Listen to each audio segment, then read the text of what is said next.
बिस्मिल्लाहिर्रहमानिर्रहीम। प्यारी foodies family, आज आपके लिए लाई हूँ ज़बरदस्त सी वाइट चिकन क्रीमी कढ़ाई की रेसिपी। घर के आम सादा मसालों से बनने वाली ये कढ़ाई एक लाजवाब जायके की हामिल है। तमाम अच्छे रेस्टोरेंट्स के मेन मेन्यू में शामिल है। तो चलिए चलकर बनाते हैं वाइट चिकन क्रीमी कढ़ाई।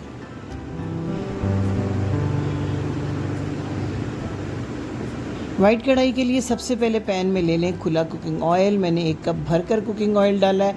अगर आपको ये ऑयल एक्स्ट्रा लगे तो चिकन की फ्राइंग के बाद आप थोड़ा सा ऑयल इससे अलग कर सकते हैं। 2 बड़ी इलायची, काली इलायची खोलकर डाल दी है मैंने इसके अंदर, ताकि अच्छा सा फ्लेवर आ जाए और चिकन की जो महक है वो मुकम्मल तौर पर ख़त्म हो जाए। इसके साथ डालूँगी 1 टीस्पून लहसुन और अदरक का पेस्ट। ये पेस्ट भी बिल्कुल फ्रेश होना चाहिए, ताज़ा लहसुन अदरक का पेस्ट बनाएं। चंद सेकंड तक लहसुन अदरक और इस इलायची को ऑयल के अंदर आपने फ्राई करना है। अच्छी सी खुशबू आने लगे, आपने कलर नहीं चेंज होने देना। साथ ही आपने चिकन ऐड कर देना। 1 किलो चिकन है मेरे पास ये कढ़ाई कट में। ये तमाम चिकन को मैं डाल के 8 से 10 मिनट तक हाई फ्लेम के ऊपर इसको फ्राई करूँगी, ताकि चिकन के दोनों साइड पे अच्छा सा कलर आ जाए।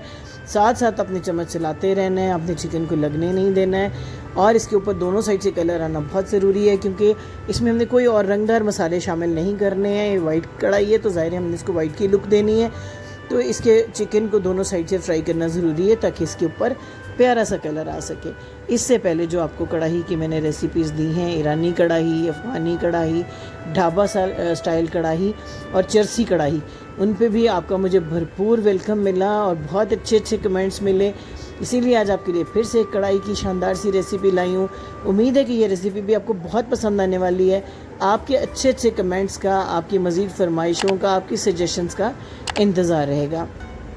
अब जनाब, जब अच्छा सा कलर आ जाए, ये देखिए आप चिकन पीसेस के ऊपर कितना प्यारा सा कलर आ गया है 8 मिनट के अंदर ही, और ये बहुत प्यारी सी खुशबू भी दे रहा है। अब इस स्टेज के ऊपर 2 मीडियम साइज़ के जो प्याज हैं वो उनका पेस्ट आपने बना लेना है, और इस पेस्ट को आपने मिक्सअप कर देना है इस चिकन के साथ। चिकन के साथ इस पेस्ट को मिक्स कर दें, ताकि अब ये प्याज भी हमने फ्राई करना है, लेकिन प्याज का कलर आपने चेंज नहीं होने देना, ताकि ये ब्राउन की तरफ ना जाए। सिर्फ 5 मिनट आपने इसको फ्राइंग देनी है। इस दौरान हम तैयार करते हैं अपना 1 अदद और मसाला। 1 कप भरकर ताज़ा दही आपने ले लेना है। इस ताज़ा दही के अंदर आपने शामिल करना है, अच्छी तरह फेंटने के बाद, आधा टीस्पून ताज़ा पिसी हुई काली मिर्च, भुने हुए ज़ीरे का पाउडर आधा टीस्पून और भुने हुए धनिए का पाउडर आधा टीस्पून। इन 3 मसालों को दही के अंदर आपने कर देना है अच्छा सा मिक्स। एक चीज़ जो मैं आपको बताना भूल चुकी हूँ, स्टार्ट में ही जब आपने गोश्त को फ्राई करना है लहसुन अदरक के साथ, तो आपने 1 टीस्पून नमक भी साथ शामिल करना है। अब जनाब, ये तमाम मसाले जो हैं इनको हमने प्याज की फ्राइंग के बाद, जब प्याज अच्छा सा फ्राई हो जाए, तो फिर हमने दही में मिक्स किए हुए ये तमाम मसाले इसके साथ ऐड करने हैं। इससे पहले 1 टीस्पून बहुत बारीक चॉप की हुई 3 हरी मिर्चें थी मेरे पास, वो मैंने डाल दी हैं। इससे अरोमा भी बड़ा अच्छा आता है, कलर भी बहुत अच्छा आता है इस कढ़ाई का।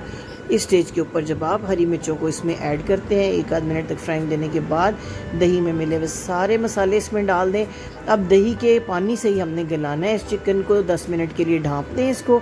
10 मिनट के बाद आप देखेंगे ऑयल सेपरेट हो गया, अच्छी सी इसकी मज़ेदार सी ग्रेवी भी तैयार हो जाती है, प्यारी सी खुशबू इसमें से आने लगती है।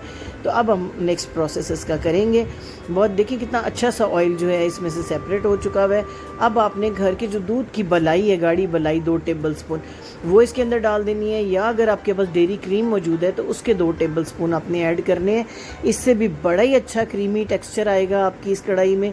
1 टेबल स्पून लीमू का जूस इस स्टेज पे मैंने ऐड कर दिया हुआ है, ये भी बहुत ज़रूरी है इसके फ्लेवर के लिए। अब जनाब, गार्निशिंग के लिए लंबाई में कटी हरी मिर्चें, जूलियन कट में कटी हुई अदरक, थोड़ी सी कसूरी मेथी और ताज़ा हरा धनिया थोड़ा सा इसके ऊपर स्प्रिंकल कर दें, और तैयार हो गई ज़बरदस्त किस्म की हमारी क्रीमी वाइट चिकन कढ़ाई। उम्मीद है रेसिपी आपको पसंद आई होगी, तो चैनल को सब्सक्राइब करना, लाइक करना मत भूलिएगा। रेसिपी को अपने फ्रेंड्स और फैमिली के साथ शेयर भी कीजिएगा, और बेल आइकन को प्रेस कीजिएगा ताकि हम आपसे जुड़े रहें। अल्लाह हाफिज़।